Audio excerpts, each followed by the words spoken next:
Herkese merhaba arkadaşlar. Kanalıma hoş geldiniz. Yepyeni bir video ile karşınızdayım. Başarılı ve karizmatik oyuncumuz Can Yaman'dan yeni paylaşım geldi.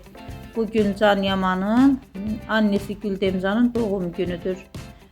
Can Yaman annesinin doğum gününü bu fotoğraflarla kutladı. Ben de bu muhteşem görüntüleri sizler için YouTube kanalımda video halinde sunuyorum.